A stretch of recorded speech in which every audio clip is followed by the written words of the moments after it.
was, I think, in Slovenia in like mid July or like something like this. But now we're back. Now we're here. We're doing this stream a little bit off out of the blue, mostly because I was planning to release a video for the what's going to be in 2025 and why it could be a victory year for Ukraine. And unfortunately, the time to make that video is a bit shorter than I was expecting. There's a little bit more info in that video that I need to pack in a little bit tighter space with a lot more substance. So anyway, some production value needs to be put into that video. And for the next 3 days, I will be going to Germany. I will be traveling because of my main job. So again, short time on production. So we do a live stream today. There's still going to be an update video tomorrow. And I want to start today's live stream by huge thanks to the moderating team. The moderating team are amazingly important for this channel of what it does and where it is. Moderating team is about 50% of this channel, especially maintaining the community, maintaining the comment section. The fact that I can go into the comment section and read through and sometimes answer and hear the ideas that you're telling me in the comment section, and we can have some kind of back and forth, even if I don't do these live streams. It is all huge thanks to the moderating team. So please join me and give a little bit of a hand to the moderating team. Thank you. Thank you so much for your dedication. So we start today, and the topic of today, obviously, I'm going to be answering a lot of your questions. But if there will be a moment to talk about, I will be talking about things in the perspective of what can 2025 bring for us. I will probably maybe give a couple of sneak peeks into what I'm working on the 2025 video. I don't want to ruin the experience for you, so we're not going to be covering it in full, but we can cover a topic or two, and I can see what kind of questions do you ask, and well, let's just roll with this. How you guys been? Have you been going well? Is it fine for you? If you're American, are you ready to vote for Harris? I hope you are, because voting blue is a must do for an American. And I think this is a good kind of leeway to talk about, because we recently did a live talk with Artur Rehi on the Rehi podcast. If you haven't seen, you should check out Rehi podcast. Just go, write it in YouTube. It's the latest video that he has there. And we talked a little bit about US politics and why we in Europe, and specifically the Baltics that are here on the chopping block of Russia, why we have a stake at it. And one of the main topics that I will be covering in my video for the 2025 as a potential victory year is what did the US administration do and didn't do for Ukraine to bring forward the 2025, and what could it bring. And I do critique Biden and his policy a lot for how much help it does for Ukraine, because I still feel, and I'm very strong about this, that the strategy that the Biden has selected is very much inhumane with regards to Ukrainian children, Ukrainian civilians, and a lot of people are dying unnecessarily, despite the fact that both the United States and actually Europe have the capabilities to supply Ukraine with the weapons and equipment that it needs to win the war outright. But it doesn't do it because of the way that they decided to go forward. The long story short, the Biden administration and Scholz in a large sense as well, so like the big main players, because I know that a lot of the Nordics and the Baltics and Poland and so on, they would probably disagree with this strategy. But a lot of that US strategy is built on bleeding the Putin's regime out. They are not looking to essentially crush the Russians. They don't look to change the regime in Russia. They are looking to bleed the Russia, to make sure that Russia feels the pain, and then Putin essentially gives up on his idea of conquering Ukraine. That is what they're pushing for, and I feel it's absolutely inhumane towards Ukrainians. I think it puts US in bad light, but that's the strategy they're going for. So they are putting a lot of the softer long-term power on Russia, and that includes economic pressure and some of the military pressures as well. And I will be talking in my video specifically about the fact that the Russian economy is not doing that hot, and that in 2025 there's going to be a big decision for Putin to make whether or not he's going to gamble on his economy going forward, because let's just say very, very briefly that it is on a very, very shaky ground. Basically, Russian economics agencies, if you can even call that, they are yelling from the top of their lungs that the budget cannot equalize itself, that whatever money they had in the war chest is pretty much out, that the recent drop in oil prices is not helping the Russian economy at all, and it's going to be a huge pressure on the Russia how it can go forward. And a large aspect of this pressure is the secondary sanctions that the Biden administration has been rolling out to extort pressure on Russia.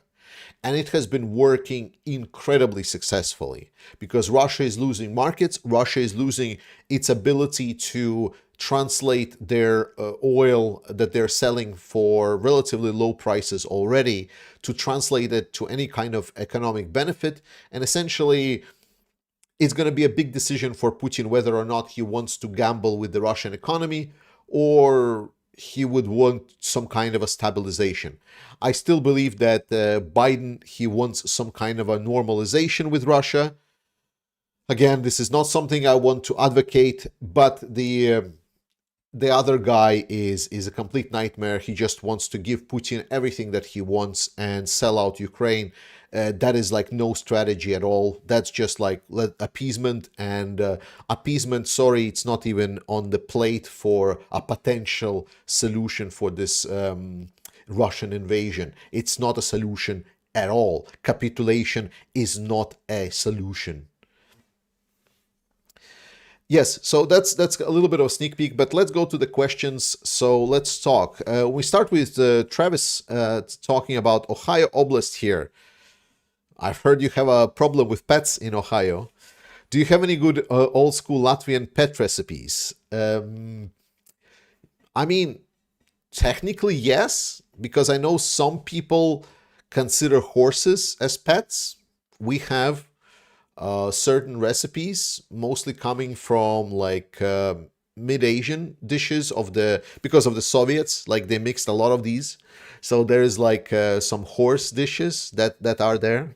So if you can count that, then yes. Other than that, not really, no. Oh, for God's sake, move on to something relevant. That is relevant. Everything that I say is relevant. There is nothing irrelevant that I say on this channel at all. If you are having trouble with this, it's your problem, not mine. So obviously you guys noticed that I made a clear cut with the Trumpists, and I am quite open about this. I understood what the Trumpists and MAGA freaks stand for quite clearly when there was the supplemental aid bill for Ukraine passed. And if you remember who supported that bill very clearly, it was a majority of the Democrat support in the Congress, and half of the Republican Party. So, and then the MAGAs, they completely disregarded any help for Ukraine because they are awful. So, and the reason I did a clean cut with MAGA and I don't give a shit about their opinions anymore is because they are just gaslighting you. Because what they're doing is they are basically telling and yelling from the top of their lungs.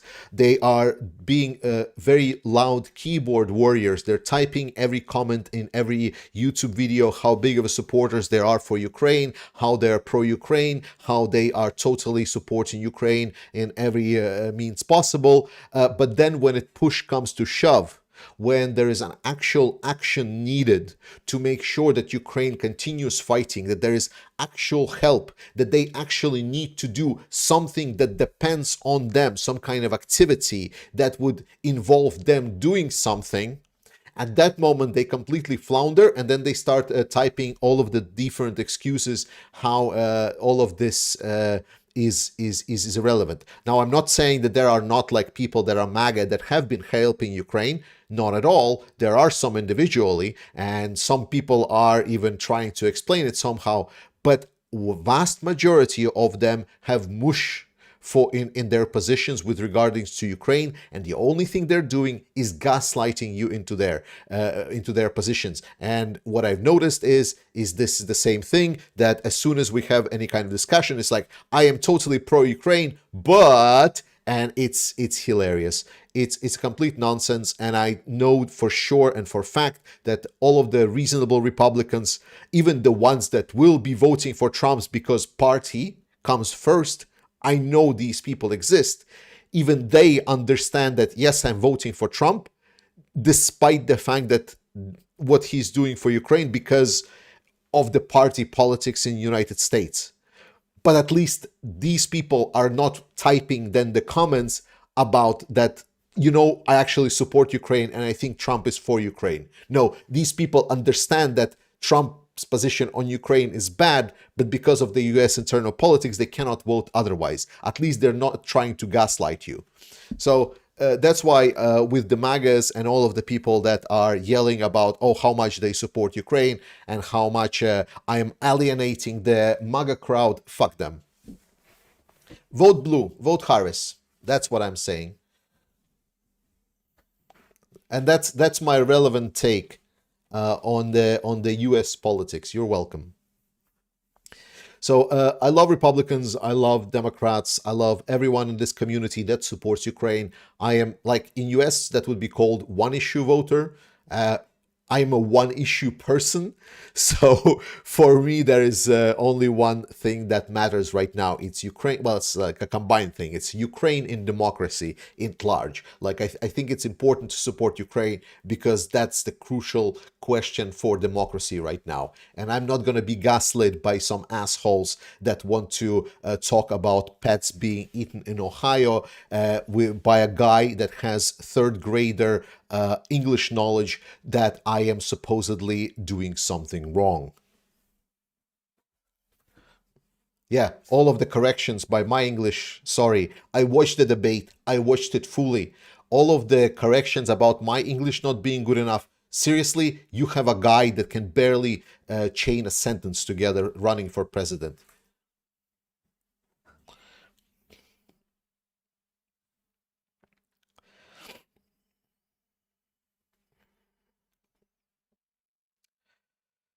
All right, let's move to the substance. Let's move to Ukraine. So we talked about pets, about Donald LeBlanc. Does armed forces of Ukraine have sufficient forces, aid, and place to bisect the Russians in Kursk area? Okay, I'll need to understand what you meant here. So, does the armed forces of Ukraine have sufficient forces, I guess, in place to bisect? I would imagine you meant like cut off, like, or stop the Russians in Kursk. There is happening right now maneuver warfare. In maneuver warfare, the ratios of forces, it's a little bit more fluent. If a good maneuver is executed by a smaller group, but is more capable, it can cause big trouble even for the larger group. And this is what Russians right now are struggling with. There are more Russians on paper in the area. However, because Ukrainians are pushing the maneuver warfare on top of the Russians are having trouble coping with what Ukrainians are throwing at them. So, yes, with an asterisk. You are always positive. Is that not hard? No, not at all. You see, like, because I'm positive because there is only one way how Ukraine can lose this war, is if we, in a Western world, just give up. If we start electing leaders that don't want to be supporting democracy, if we stop caring. But thankfully, despite the awful plan put forward by Biden that I completely disagree with, in that plan, Ukraine losing is not part of it. They want to bleed Russia out. They want Putin to kind of back off from Ukraine itself without collapsing the Russian state. But Ukraine losing is not part of that plan. That is why, despite the complete atrocity of this war still continuing, I am optimistic because I know the outcome is going to be okay at the end. Are the F-16s being used against Russia? Yes. Benjamin, what has happened to Russia's helicopters? Are they just being kept in reserves for future Ukrainian offensive? Red. So Russian helicopters having a really hard time right now because as soon as the Ukrainians unveiled the aerial anti-air drones, Russian helicopters have flown very much in the back. They are now being used very sparingly, mostly to hunt for the Ukrainian surface vessels in the Black Sea. How will the future of rebuilding Ukraine look like? I think it's too early to say. I live in a Western country and I have felt like I would like to go to Ukraine for a month to work to help rebuild. What are the prospects? I think the prospects are that we need to finish the war, and the outcome, the war that this ends, is going to determine how fast and how good Ukraine will be rebuilt. Because what all of the Ukrainians and Ukrainian general staff and Ukrainian presidential branch of the government understands quite well, that any kind of half measure, such as like Minsk III or some kind of a appeasement protocol with Putin, is basically a death sentence for Ukraine, because it will kill any kind of prospect of investment and rebuilding of a nation. Ukraine needs to come out of this war with the autonomy. It needs to come out as a sovereign state that is able to execute their own decision power, that will be able to enter NATO alliance to secure its future, and only that will guarantee the rebuilding and prosperity of the nation. It is understood extremely well by the Ukrainian branches of government, and that's why there is no way for Ukraine to agree on any kind of half deals or whatsoever.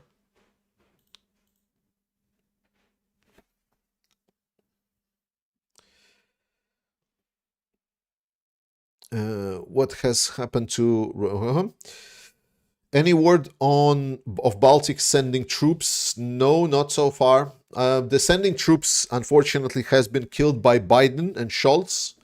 That is the current setup, and until like so far, like people ask, like, why am I saying that Kamala will continue the Biden's policies? Because Kamala, despite voicing in general support for Ukraine, like in videos, in everything, she said zero things that are more hawkish than the position of Biden. Because Biden, in his rhetoric, if you remember, he was also stating, yes, Ukraine needs to win. We will be with Ukraine for as long as it takes. And Kamala, in a large sense, has been echoing very, very similar arguments. So far, despite I know that she stands to support Ukraine, to continue supporting Ukraine, I have not seen concrete directives that would outline for me that she would put any kind of significant changes to the current Biden's plan of on the war in Ukraine. When will all Ukrainian bloggers, YouTubers, etc. unite to make the strongest voice together with all supporters against US and European governments? I'm not sure if it's needed, and I'm not sure if this is like you're overestimating what YouTubers can and cannot do. Like, I don't think we have that much influence. Like, arguably the most influential blogger of everyone on YouTube is Jake Bro. He has been like on some actual news shows, but we need to understand that real world does not really perceive YouTube as nothing, as something serious.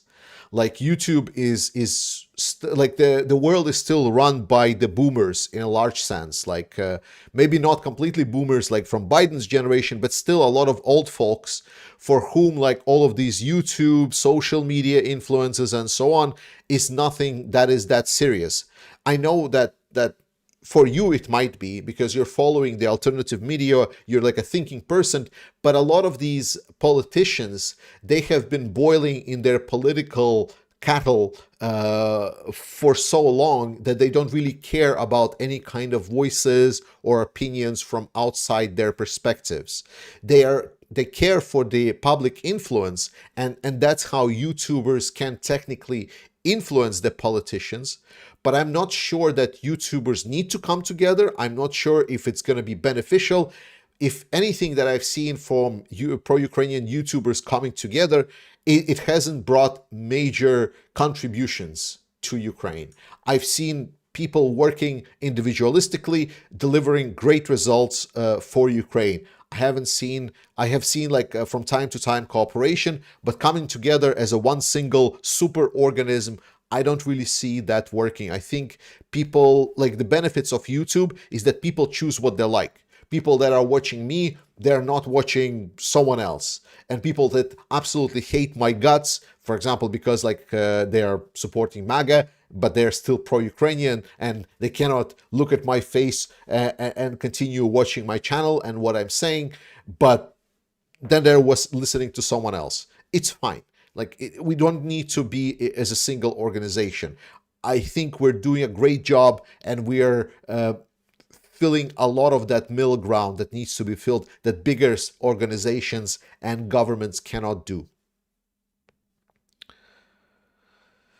What do you think of the new candidate of the CDU party of Germany, Merz, will do for Ukraine? He'll probably become chancellor in 2025. Well, Merz is a lot more hawkish in his rhetoric, but with German politics, I've learned to take steps to heed, because remember Scholz? Scholz sounded extremely serious with all here.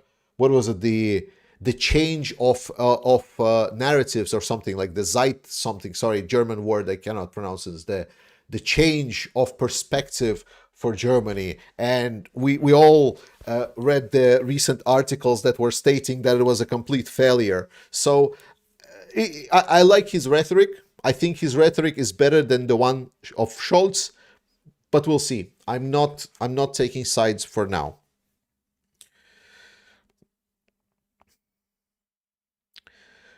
I know that the Greens are very pro-Ukraine and have been very pro-Ukraine.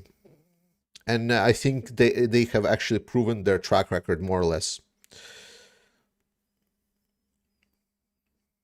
Do you think the patience with the US from EU countries, particularly Poland, Estonia, is wearing thin? I think yes, but I don't think there is actually anything that they can do to US while Germany is in US. Like, let's put it this way. While there is this alliance of US, Germany, UK, that is willing to go along with the Biden's plan, maybe Biden-Scholz plan of bleeding Putin and not allowing Ukraine to fight at full force, there is little to nothing that these countries can do to sway the opinion of NATO. These countries, on the other hand, are doing quite a lot on the individual basis, and it's just not getting reported, but on the constant basis, Baltics, Nordics, Poland, even to an extent France, though less lately, have been doing quite a lot for Ukraine. What is the artillery use of Ukraine and deliveries in different calibers? Is it good now for coming months? It varies. It's hard to say. So I've heard that right now the ratios are varying from the best ratios of having Ukraine one shot to 3 Russian shots, to in other places going back to about 1 to 7 shots. There is noticeable issue with the deliveries from the Allies, that deliveries tend to take a lot longer, and Russia is getting quite a lot of the ammunition from the North Korea.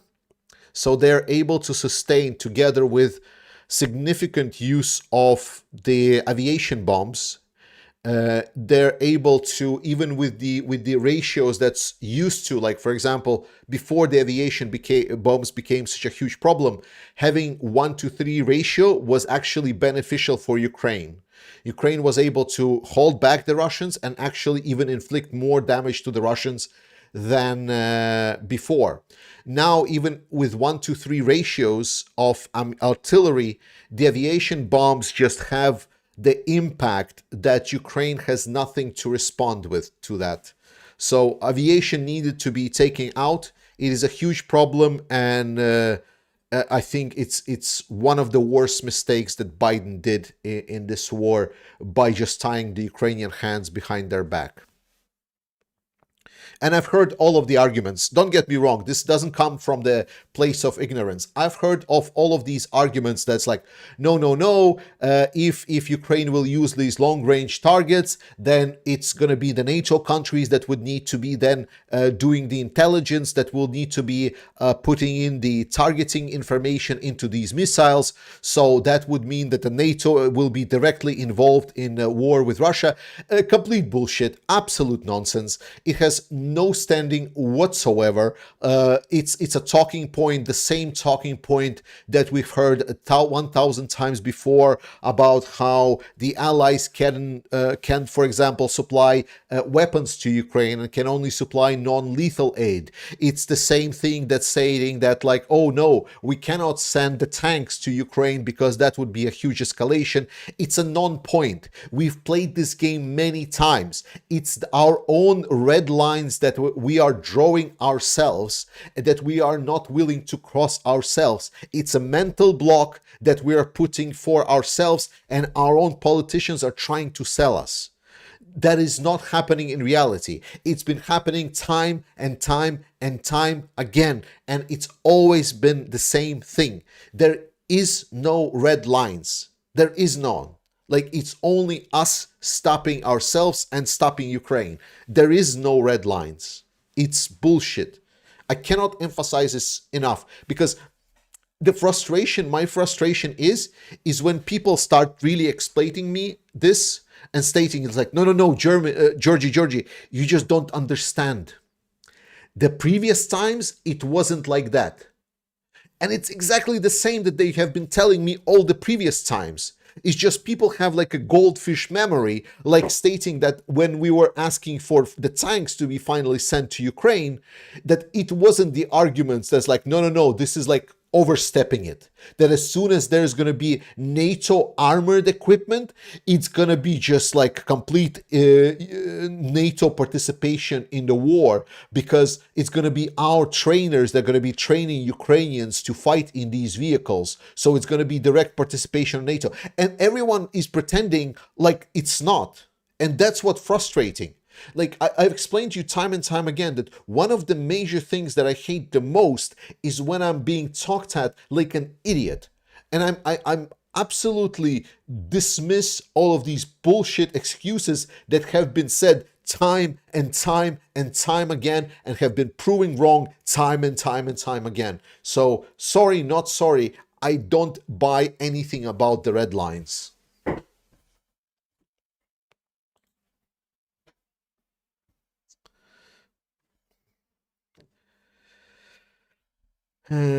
Georgie, do you think Kamala Harris will unanimously and strongly support Ukraine and give Ukraine all the permissions and the weapons necessary to win Russia in a year or two? Again, no, I haven't heard Harris state any kind of major policy change. If you, for example, have followed the debate where she demolished Trump, then in that debate, when she asked about Ukraine, you can actually rewatch, like, to go forward.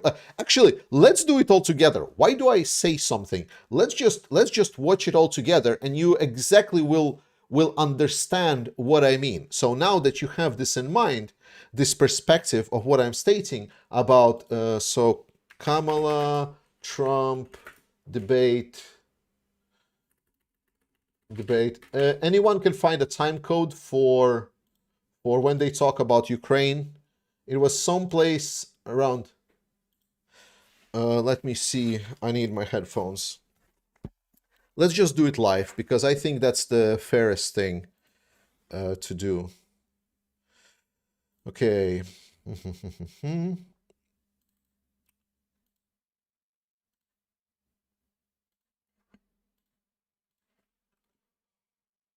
Yes. So I hope you will be able to hear this. Democracy. He got 14 million votes, and they threw him out of office. And you know, no. Zone in any war zone around the world, the first time this century. But let's understand how we got to where we are. Donald Trump, when he was president, negotiated one of the weakest this is Afghanistan. military equipment behind, and just to make a big deal out of something, I couldn't care less. people all the time. Certainly not Donald Trump. And what I do offer any is a new timestamps? generation of leadership for our country. I see around who 1 hour believes 8 minutes. in Okay. what is possible. One 1 who hour brings a sense 8. of optimism. Zone in any war zone around the world. That's the first time this Afghanistan. century. Moscow, quiet, please. He would have been sitting in Moscow. Oh, there we go. Much happier than he is right now. There we go. But eventually, you know, he's got a thing that. We've heard from both of you on Ukraine tonight. Afghanistan came up in the last hour. Wait. Download as a No, he said is out and prevent the killing of more innocent civilians in Gaza. no. That's the second time that it they would have talked never about started. Ukraine. If I were president, Russia Oh, would there we have go. never, ever. I know Putin very well. He would have never, and there was no threat of. I'm sure he knows Putin very well. That is something I can believe. There was actually two things that I believed Trump on during this debate. One, that he knows Putin very well. I mean, he just said it himself for reasons. And then second is he said that he never read the Project 2025. I can believe that. I can believe that he never read the Project 2025 in its full. I did. Well, most of it with regards to the foreign policy. So, this is Harris. Let's see. To protect innocent civilians. You said that 9 months ago. Now an estimated 40,000 Palestinians are dead. No, that's To be Gaza. there because Russia ended. If I'm president-elect, I'll get it done before even becoming president. Wait, am I missing? President Harris, he says you hate Israel. No, wait, that's Israel Gaza. That's Israel Gaza, but it should be the segment. I said that? Are you now acknowledging that you lost in 2020? No, I don't acknowledge that at all. But I you said did that. say. Okay, I need a timestamp. Sorry, guys. Sorry, I've been on this for too long. I will post the link to the video that I have, and you can maybe help. 59 minutes. Okay, there we go. 59 minutes. And that have stand on highest That caused. Talk.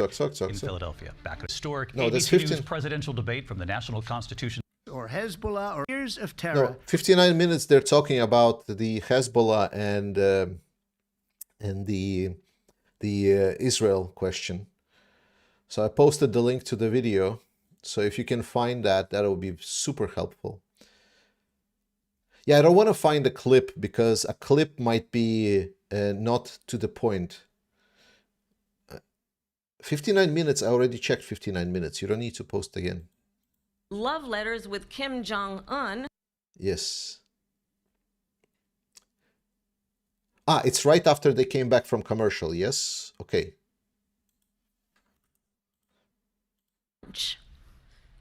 Vice President Harris, thank you. We've heard from both of you on Ukraine tonight, Afghanistan. No, like after the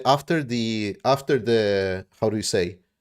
After the commercial, this is what he says. They said that they have discussed it already. Came up in the last hour. I wanted her to respond to something you said earlier, and I'll give you a minute here.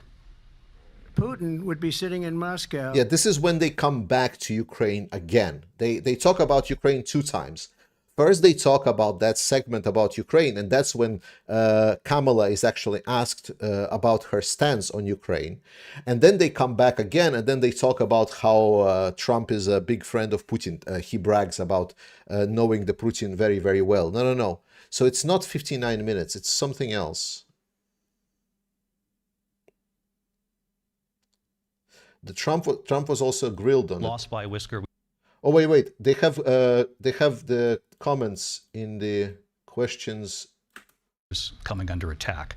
Aides in the West Wing say you watched it unfold on television off the That's Oval the Office. January 6, 103.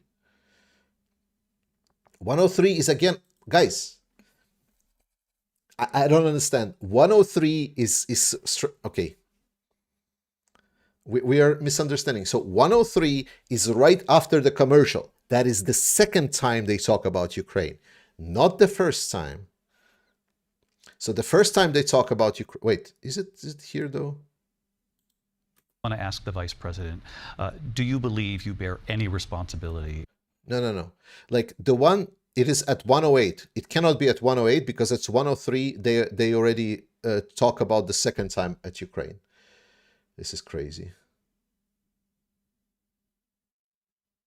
Okay. Coming under attack. Aides in the West Wing say you watched it unfold on television off the Oval Office. That it was said, oh, we lost by a whisker. That was said sarcastically.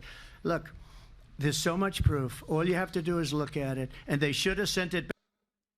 Israel has a right to defend itself, but you added, quote, it matters how, saying international humanitarian law must be respected. Israel must do more to protect innocent civilians. Post from President Trump about this upcoming election just weeks away. He said, when I win, those people. And the context in which this election in 2024 is taking place.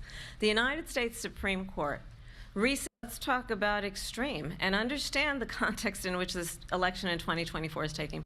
Specific claims of pets being harmed, injured, or abused by individuals within the immigrant community. I can't. On television. Let me just say here, this is the I can't. Sorry. Like we need to see this. We need to see this. You know what's coming, right?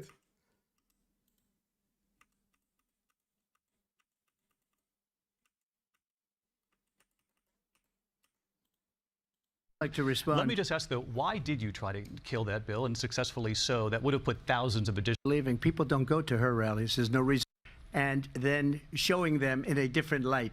So she can't talk about that. People don't leave my rallies. We have the biggest rallies. He the most has such a incredible small rallies in the history ego. of politics. Like That's she because just people wanna touched on the take crowd their country size, back. and he's Our like instantly country is like, being lost. We're a oh, failing my nation. rallies are And so it happened big. 3.5 years ago. Man, like, and he has the smallest what's ego going on ever. here, you're going to end up in World War III, just to go into another subject. Okay, 108. Wait, I'm gonna go to 108. If there is no Ukraine at 108. Of storied significance for us as Americans, a place where we honor the importance of American. So 108. This is the timestamp. You cannot see it. I will actually pull myself up so you can see the timestamp. Actually, no. I'm even gonna do this. So now you have the full timestamp. So this is 108. She does not talk about Ukraine. She talks about Trump. In diplomacy, where we invite and receive respected world leaders. And this former president. Here tonight. Why do you believe it's appropriate to weigh in on the racial identity of your opponent? I don't. And Oh, by the way, this is the part that I liked about the debate that everyone missed. Like, I've never seen this analysis. So the question here, like, the Trump is not answering the question that is being asked. He's answering what he was prepared for. So he apparently in his prep, they were prepping him for answering like, why do you think she is black or not black? But that is not the question that is being asked. So let's listen to this again. And now she wants to be known as black. I want to ask a bigger picture question here tonight. So the question is, why do you believe it's appropriate to weigh in on the racial identity of your opponent? So the question is, why is it important? Why is it appropriate to weigh in on the race of your opponent? And instead, Trump answers different question. don't, and I don't care. I don't care what she is. I don't care. You make a big deal out of something. I couldn't care less. Whatever she wants to be is okay. Because he's literally, again, weighing in his opinion about her race rather than answering why it is relevant. 105.25. Okay, 105.25. That's a very precise. There we go. Dependent on our ability to alliance form. Good. When I went to debate, you're going to hear a bunch Met Vladimir Putin. Can you clarify tonight? Yet again, I said it at the beginning of this debate, you're going to hear a bunch of lies coming from this fellow. And that is another one. When I went to meet with President Zelensky, I've now met with him over 5 times. I'm gonna. The reality is, it has been about standing as America always should, as a leader upholding international rules and norms, as a leader who shows strength, understanding that the alliances we have around I want to get the war world settled. are I know dependent. Zelensky very well, and There I we know go. Putin very well. There we go. I have a good relationship, and they respect your president, okay? They respect me. They don't respect Biden. How would you respect him? This is a Why? clip. For what reason? He hasn't even made a phone call in 2 years to Putin, hasn't spoken to anybody. They don't even try and get it. That is a war that's dying to be settled. I will get it settled before I even become president. If I win, when I'm president-elect, and what I'll do is I'll speak to one, I'll speak to the other, I'll get them together. That war would have never happened. And in fact, when I saw Putin after I left, unfortunately, Literally like kindergarten planning here, right? I'm just gonna speak with one, then I'm gonna speak with the other, and then the war is over. That's it. That's it. That's the plan. they left because our country has gone to hell. But after I left, when I saw him building up soldiers, he did it after I left. I said, oh, he must be negotiating. It And I say way, and he said, no, I say no way, and he say way. must be a good, strong point of negotiation. Well, it wasn't, because Biden had no idea how to talk to him. He had no idea how to stop it. And now you have Okay, 1:12:16. We have a new timestamp. Like I'm getting a lot of very wrong timestamps from you guys. That's impressive. Because he refused to execute boys who spread this. One. To have Americans point their fingers at each other. I mean, That's 1:12:16. with discourse of the American, which their grandmother speaks, we all. Do you know how timestamps work, guys? Like VSG, Wall Street Journal. I'm not watching Wall Street Journal. Okay. If you would watch the same video that I'm watching, the link to that, to which I was posting in the chat, then we would be easier time getting to the timestamps, because then the timestamps that you post would make sense. Also, at the top, there is like the print. This is where I'm watching. You see the big red circle? The print. That's where I'm watching. Oh, this is so funny. Oh, I love this.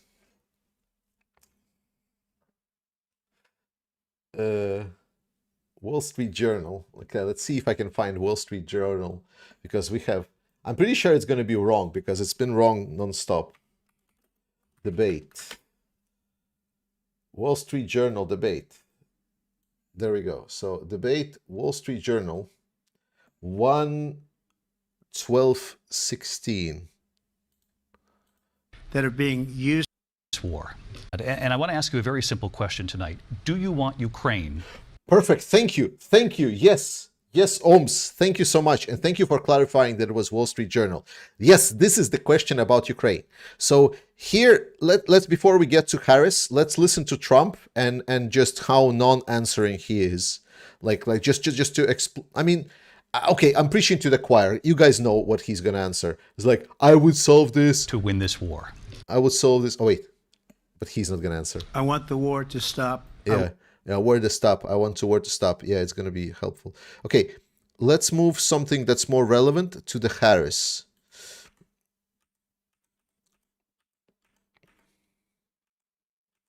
So after millennia of us discussing this, we now got to the question of Ukraine to Harris.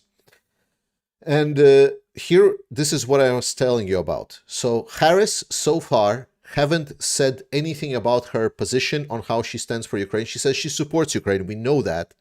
But when asked about... You believe it's in the U.S. best interests for Ukraine to win this war, yes or no? I think it's the U.S. best interest to get this war finished and just get lives. For Ukraine in this moment, but also as commander-in-chief, if elected, how would you deal with Vladimir Putin, and would it be any different from what we're seeing from President Biden? Well, It was actually asked, like, would it be different from President Biden? first of all, it's important to remind the former president you're not running against Joe Biden, you're running against me. I believe the reason that Donald Trump says that this war would be over within 24 hours is because he would just give it up. And that's not who we are as Americans. Let's understand what happened here. I actually met with Zelensky a few days before Russia invaded, tried through force to change territorial boundaries, to defy one of the most important international rules and norms, which is the importance of sovereignty and territorial integrity. And I met with President Zelensky. I shared with him American intelligence about how he could defend himself. Days later, I went to NATO's eastern flank, to Poland and Romania. And through the work that I and others did, we brought 50 countries together to support Ukraine in its righteous defense.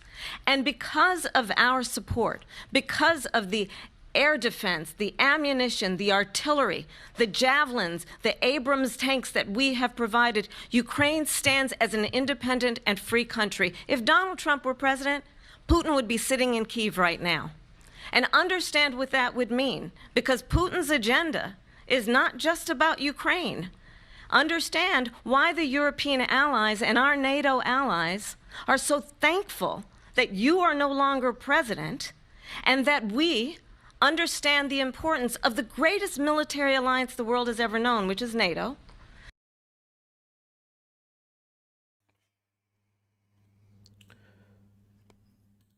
You get what I'm saying, right? So it's like, so let's be very clear. So NATO is important. We supplied Ukraine with a lot of weapons. We brought together 50 countries together. We did so much for Ukraine. If it wouldn't be for our help, Ukraine wouldn't be an independent and free country. Yada, yada, yada. The question was, I remember, is it important for Ukraine then to win? And what would you do different than Biden? You see where I'm coming from. I know that it took us a little bit of time, but I hope it made the point that I wanted to make, like, extremely clear. Wow, that took forever to answer the question, but at least we looked at the absolute non-plan that Trump has for Ukraine. Okay, thoughts on Warthog Defense. Are you watching the videos sometimes? Warthog Defense, we participated together in a campaign to gather the funds together with this his community and this community for the Ukraine aid ops, and we did a great job. Got over 400,000 in donations. It was great, but I haven't really interacted with Warthog Defense once, so I don't really have opinion, and I think I'm subscribed, but I don't follow a lot of videos on YouTube. To be honest, I watch very rarely videos of other war YouTubers, mostly because a lot of them try to cover like the information for their wider audience. So oftentimes, if they put some kind of information, like it's harder for me to then, like, because for myself, if I would like to use that point, I would like to then deep dive and dig in, like, which source that they got this information from, and that is just double work for me. So I could just instead watch some kind of experts, analysts that are usually a lot more precise in their language, and they are directly quoting what I need to read, what kind of articles, books, videos, interviews, and so on do I need to dig in to get more concrete information. So it's just a little bit more useful for me to watch hours and hours and hours of experts and specialists in their areas interviewing rather than specific channels that are aggregators, probably such as Warthog Defense. How do you see Europe changing our political landscape as more and more pro-Russian populists seem to be winning elections? Are there? I dispute that statement.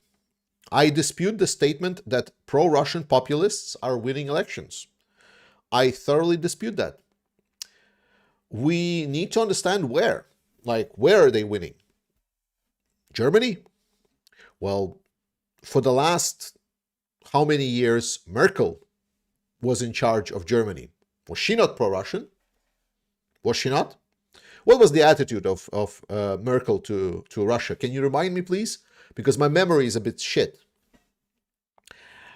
Was it that there was a big discussion about maybe Fico being a big pro-Russian asset, and I was also on a buy-in because of his rhetoric, he was a big pro-Russian asset.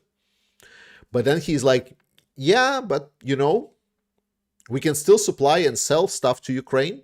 It's like Russia is good, but money is better. Okay. What about France? Everyone's saying, oh, France, far-right Russian assets, totally going to win. Instead, the lefties won.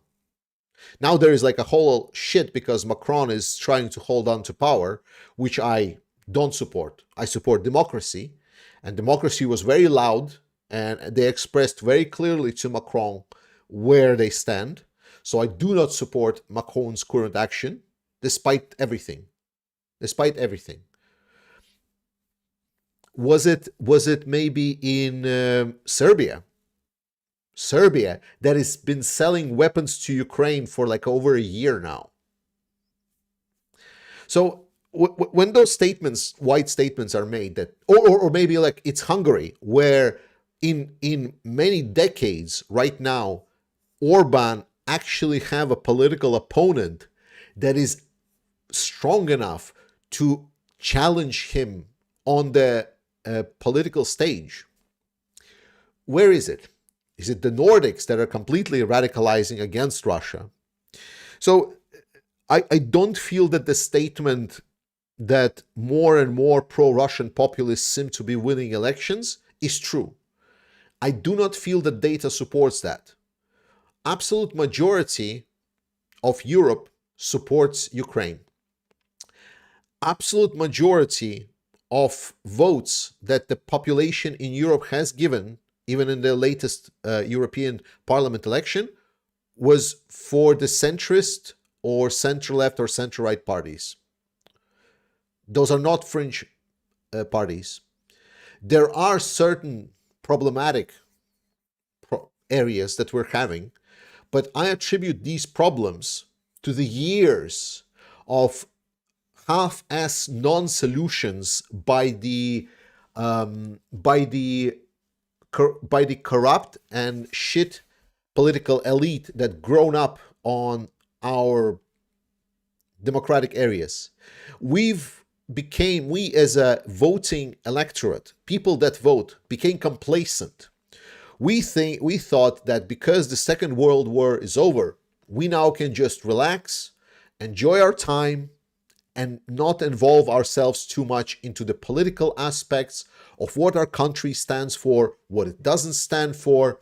We thought that security is all but guaranteed because we are now in NATO, and we can just trade with dictators, that everything is good from now and forever. Well, it's not.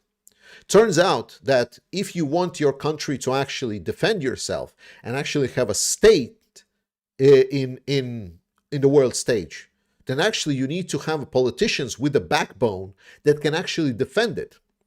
That turns out that if you elect someone that has been just a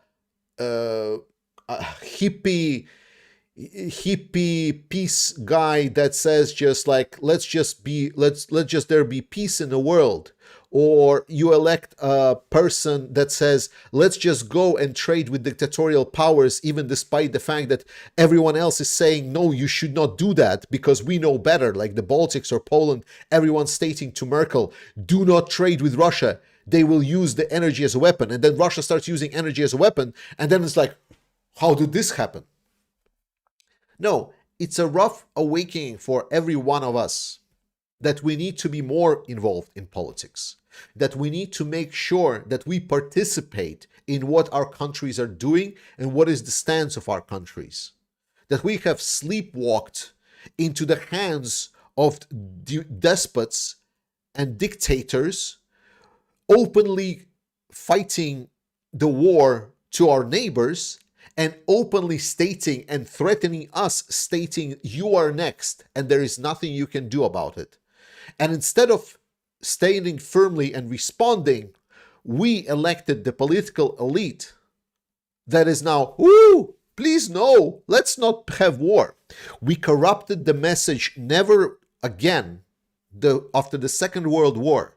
When we saw the atrocity that Hitlerites and Nazis did to Europe, we corrupted and twisted that message of never again, instead of being, we will do everything that we can to prevent it happening again, to now being, with our political elite, being, is like, we will give you everything. We will beg and pay you everything that you want. We will give the dictators and everyone whatever they want, only so they will be kind enough to us to not allow it ever again. We took the weak positions. Democracies are not given. Democracies are hard fought for. My grandparents fought in this war. My granddad fought in this war. He lost a leg on the mine when he was fighting the Nazis. He was also fighting for something. And I believe that he was fighting for ability for us to make our own decisions and not bow down to despots and dictators. So I think the fact that something is being elected and it's not being elected as we see fit, that it's something that is going to be more eroding our democracies, is a call to action for us to say stronger words, to take stronger positions, to not find excuses for our politicians and say it's like, oh, you just don't understand. The Pan Schultz, he's actually okay. It's just, he cannot just do it because there's like, to not make excuses for that, but demand better, ask better, elect better. If we want to prevent the far right or far left movements to destroy our way of living, to destroy democracies that our ancestors have fought for so long, this is the time to come back to it. This is the time to act and move forward. We still have the window of opportunity. There is a majority support for Ukraine and everything.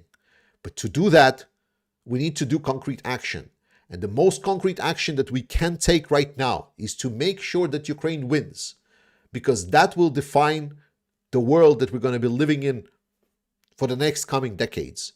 That is why I find it, like, people ask, like, is it hard to be positive? Hard or not, that's the only way forward. And I hope that this message will reach your ears and we continue supporting Ukraine for as long as it takes. Not just because they're Ukrainians, but for our own sakes, for our children's sake.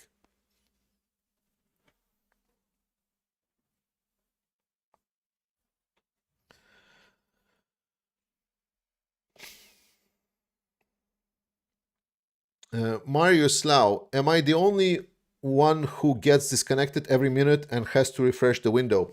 Not me. I'm not getting disconnected, I hope. Let's read some of the super chats. Thank you so much, guys, for supporting this channel. I'll remind everyone that is watching right now, all of 1,900 people, that on this channel, I have a main job. Hello, if you're watching this for the first time, I'm Georgie. I have a main job. I'm very comfortably able to pay for myself, for my wife, for my apartment. And a lot of the profits of this channel goes to support Ukraine. This is how I do my part. And this is how I'm helping Ukraine. I don't need your support, donations, or anything to sustain this channel. This is not my job. It is always appreciated when you do it. But if you have some free money to spare, please instead try to go to some of the verified Ukrainian funds and send money directly to Ukraine, whether it's going to be United 24 or it's going to be Save Life in Ukraine or Come Back Alive or Pritula Foundation or anything else, or NAFO 69 Sniffing Brigade participation, anything. I am doing fine. Let's focus on making sure that Ukraine wins, because that is everything that's going to define us, as I just said. Oregon Stacker, thank you so for your videos. I watch every one. Glory to Ukraine. Thank you so much. I appreciate it. Put the links in the description, Georgie. There you go. Ali is already sharing it. Just see Ali. She's a moderator. She's sharing all of the links. Thank you so much, Ali, by the way. H. Saury, thank you so much for 13 Canadian bucks. Appreciated. Russell Whiskey, thank you so much for being a member for 15 months. Very much appreciated. Hans Eriksson, nice seeing you again, my friend. Thank you so much for 100 Swedish kronos. Could the expansion of Russian army with 180,000 be considered a mobilization? Well, Russia never stopped the mobilization, so they will be trying to get more people into the Russian military. But I will again talk about this in a 2025 video that I will be doing at the end of this week. So there are caveats to what Russia can get to their army. Michael Michaels, thank you so much for being a brother in arms. iBag, thank you so much being a member for 19 months. Incredible. Well done, Slava Ukraini. Well done, you, my friend. Thank you so much for the continuous support. Colin G, welcome to the brother in arms. Richard Bennett, thank you so much for giving away 5 memberships for the channel. Cinnamon, thank you so much for giving 5 memberships. Appreciate it. iBag, thank you so much for gifting away 1 membership. Canada, thank you so much for being a member for 14 months. Hello, Slava Ukraini. Victory, you're coming. Absolutely love you. Oms, thank you so much for being a member for 18 months. And thank you again for that timestamp for Wall Street Journal. Appreciate that to help move us forward. There we go. Okay, let's continue on. We have a lot of questions. I spent way too much time talking about other stuff, but let's get on to something. I will do additional, let's say, 15 to 20 minutes. And then I will take my leave because I have some stuff to do tomorrow. Mostly we're driving to Germany.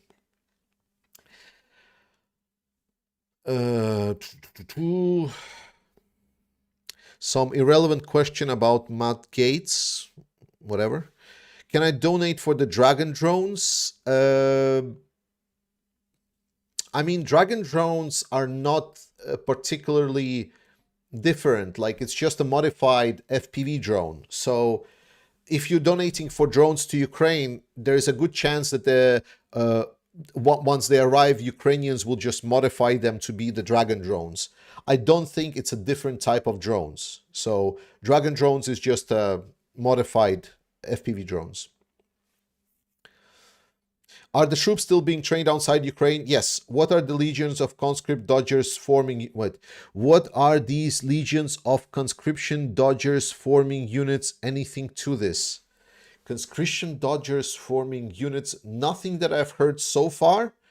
There were the how do you say? Maybe they are put to the potential option, saying is like you can either go to prison or go to service. Maybe that one. I haven't read about this, Keith, so let me look into this. I will see and I will mention it if I find something. Yes.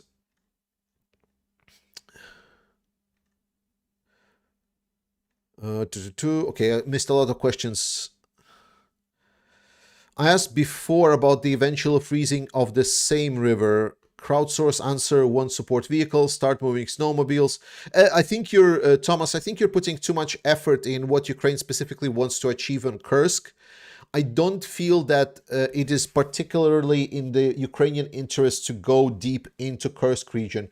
I feel that they are quite comfortable where they are. I obviously think that given the chance, they might take additional piece, but I don't feel that they are really looking to go forward beyond that river. Pekka, what has happened to the latest number of Ukrainian mobilized soldiers? One could imagine that they are desperately needed. The soldiers are there. Zelensky has been stating and yelling from the top of his lungs that there is not enough equipment. that they were able to essentially equip 4 out of 14 brigades that they've created. So they need more equipment. Scott, is a TV studio using propaganda as a weapon a military target? Yes. Yes, it is. It has been in every war. Everyone that is stating to you that propagandists are not military targets, they have no idea what is a military target and what is a not. A propagandist is a legitimate military target. What was it? The radio of the Thousand Hills, I think it was, that was found guilty in crimes against humanity and being one of the major forces beyond genocide. Informational warfare is still a type of warfare. So a propagandist that is not a journalist, that is doing military type of warfare, that is a legitimate target.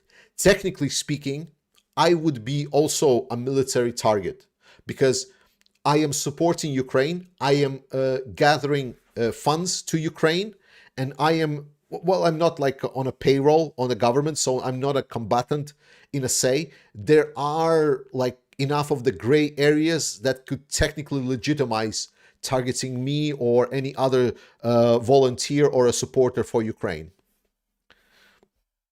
Informational warfare is important. Yes, it's part of war.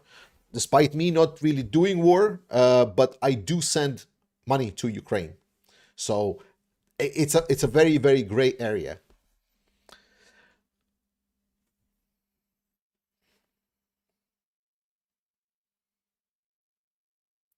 But then again, like then it's like every one of you that send money to Ukraine technically could be considered a legitimate target. I think it's a yeah, it's a very, very gray area, and I think it's like a legal playground. I don't think it really matters for the factuality of it.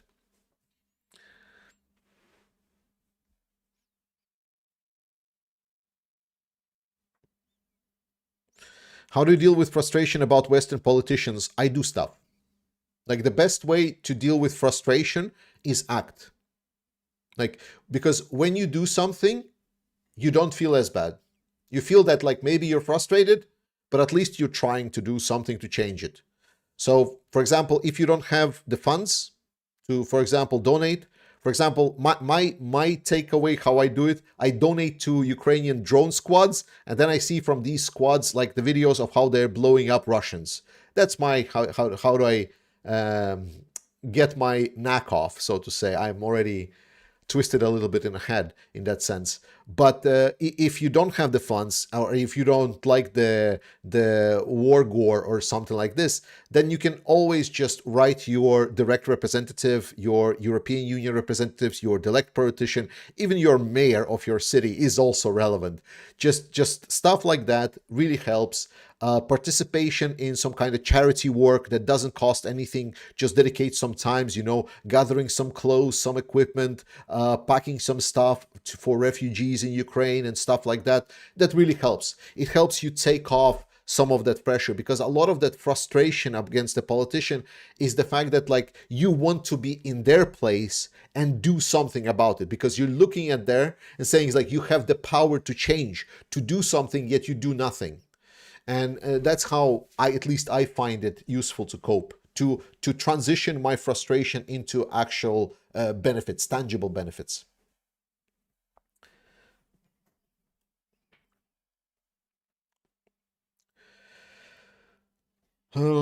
If NATO gives long-range rockets on condition to just fire those to military objects, I don't see reason why they are not allowed them to do it.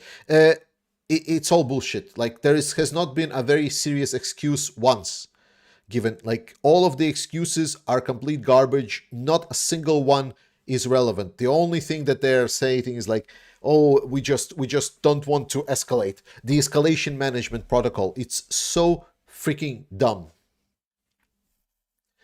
How much weapons Ukraine is producing itself now? It's a classified information. Even if I would know, I would not tell you. They must have ramped up production since this war started. Yes, it will be relevant in case of US supply is reduced. I think this is part of what Ukraine is also doing. I think Ukraine is also looking to conceal how much weapons they are producing specifically because of that.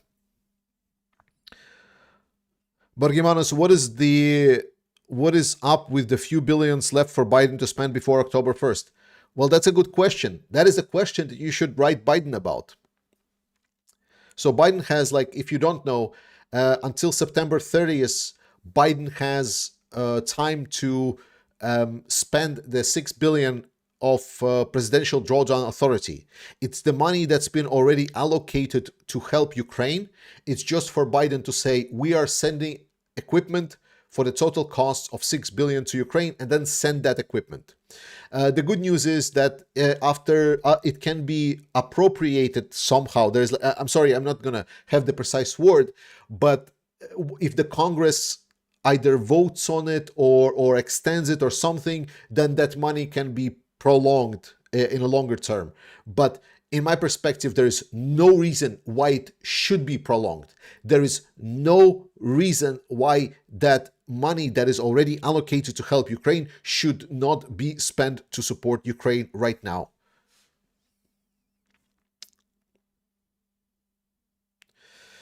Are you not concerned about the winter for the people of Ukraine with the energy infrastructure damage? Will it break the resolve of Ukrainian people? No, I don't believe so. Like, I mean, don't get me wrong, Ukrainian people are at a huge stress. There has been a lot of negativity in the Ukrainian society. But the Kursk offensive was very, very big success for that. A lot of uplift in Ukrainian society after Ukrainians invaded the Kursk region. A lot of uplift.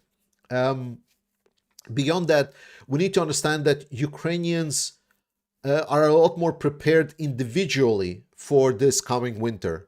A lot of Ukrainians have their own, like, because now after a couple of winters, they already know what works, what doesn't work on individual scale.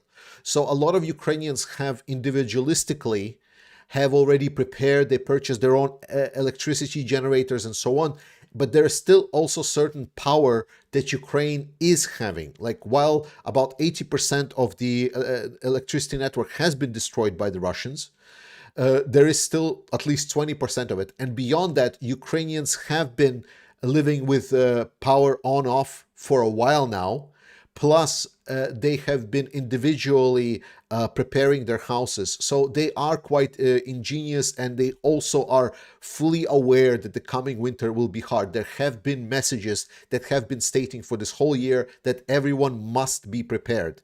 So it's not their first rodeo. So that's why it's going to be hard, probably the hardest winter in general, but there'll also be the most prepared winter Ukraine has been ever met yet. Will Russia break into new countries after their loss in war? What is your opinion? No, I mean, like,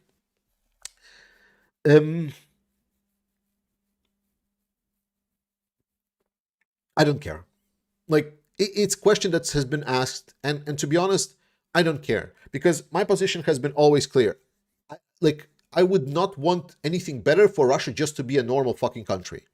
Just if it would be just a regular country that would love democracy, that would understand the wrongdoings that it did in their imperial past, and reflect on this and start maybe decolonization process. A lot of people think like decolonization means like break up. In my perspective, decolonization is acknowledgement of the colonial empire that they have built and starting the process of equalizing the rights of the colonies that Russia is having within their sphere of influence, so that the people of Russia, not only Russians that are prevalent in Russia, but also the other people, get equal rights and equal opportunities in Russia. That is what I would want for Russia. I would want it to be a normal freaking country, maybe with an imperial past, but at least acknowledge that and start moving towards some kind of understanding. So if Russia wins, Russia loses, I don't give a shit what happens with this. Like, I just want them to sort their shit together. If they don't, I just want us to have big guns in case of Russia even tries to look wrongly into our direction. So we put it back into its place. And the rest is history, so to say. Are you not concerned? Okay, that's a winter question. Is there any hope to see Georgia, Chechens, Dagestans to take advantage of the Russian army being busy to take back control of their land? No. Oms, do you hear about the armed forces of Ukraine offensive in the Black Sea near Crimea? If it's been like from today's news, no, not really, no. Jakob R, but you have to try to make a difference altogether. I unite people. I don't know what this is towards, so I'll skip that one. Tim, will the USA drop the support before the 30th of September? I don't think US will drop support, because I truly believe that Harris is going to win, that Trump is going to get crushed, and then obviously he's going to run again in 4 years. And I truly believe that Harris will at least continue the Biden's policy. So I don't think it's going to be US will drop the support. I've seen info indicators that Russian tank production cannot keep up with the losses. Do you think it is true? It's like, I not think, I am absolutely certain. I have factual data that shows that Russia absolutely cannot keep up with their tank production. Moreover, Russia will be running out of tanks in 2025. If yes, are there other weapons where Russia will be lacking? Yes, many. Thoughts on Ukrainian anti-drone weapon, the Slinger that Australia developed and sent. It will be game-changer drone warfare. You know, so far, the only game changers in drone warfare that I've seen was from Ukrainians. There's been absolutely nothing that anything Western provide was even close in drone warfare that could be considered game changer. What I've seen is a lot of overexpensive, non-tested shit. What I've seen is like drones that are made to fight some kind of toddlers in a sandbox rather than the real adversary. That's what I've seen. I've seen drones that couldn't fly in like a little bit windy conditions. I've seen drones that are falling apart if they've been shaking a little bit too hard. I've seen drones that can barely fly despite costing over $100,000. So while I appreciate then the narrative that there is like this radical, game-changing, totally amazing weapon coming from the Western allies, so far the only cost-efficient, groundbreaking, war-changing weaponry being developed and introduced to this current war has been by Ukrainians.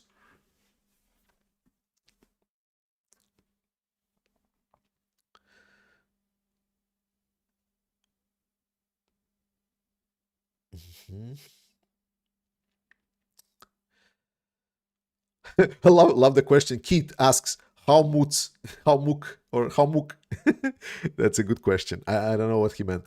Data relay. Stalin starved millions of Ukrainians in the 30s. America gave him land lease anyway. Then they let him have all the Eastern Europe for 80 years and more. Millions suffered under communist USSR. Oh yeah, mistakes have been made. Don't get me wrong. That's the horrible thing, especially because like at first Stalin was together with Hitler, but that's why the videos that Jake Bro makes, that's why the videos that Denis David, well, maybe Denis Davidov is not the right person, but a lot of these pro-Ukrainian supporters, instead of getting like tens of millions of views each, they're only getting like a couple of hundreds of thousands at best. That's why, because it's still not as prevalent. Like people don't feel the war. For a lot of people in our Western world, and I know this well because I live in Denmark, right? I know that the war in Ukraine changed literally nothing about the way that I'm living. Absolutely nothing. So that's the truth. Despite the danger that can really come to us very, very fast, and despite the fact that what's happening right now in Ukraine is going to define how we're going to live, in what world we're going to live for decades to come, it's a lot more interesting to see, what's new on TikToks or something like that. So, because it's hard sell to explain to people the magnitude and importance of what's happening right now in Ukraine and why it is important for us to support Ukraine right now, you are the very few that do understand. And I hope you acknowledge that to yourself. I really want you to reflect on this today. Like after I finish the stream, really reflect and think about this. You are one of the very few that understands the risks that are associated with our future going forward. And it's nothing to say light. Majority of people in the world are just sleepwalking.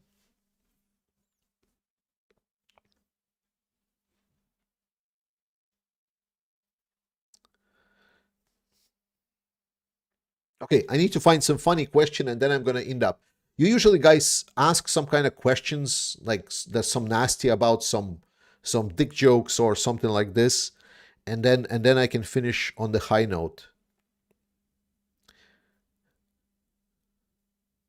Sirski looked very tired on his last interview. How much sleep do you think this man gets? Well, if I believe his interview, like 5 hours at best.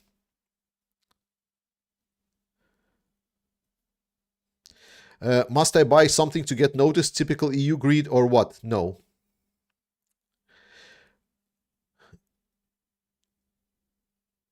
Georgie, can you comment on the Russian shadow economy? It's not good. I will talk about economy of Russia in the 2025 video at the end of the week. Where can I get a cap like yours? In Ukraine. This one like from the Kraken special forces unit from Ukraine.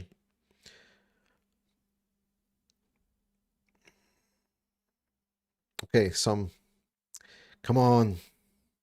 How do you push someone out of the window inside a bunker asking for a freight? That's a good question. That's a very, very good question. Can I come up with some kind of quirky answer to it? Let's see. How can you push someone out of the window inside of a bunker? You need a very long table. Let's go with this one. Not so funny, but I'm not in a how do you say, in a spirit in this. When is Kursk People's Republic holding the referendum? Didn't they already? I thought it was already. I thought they already did.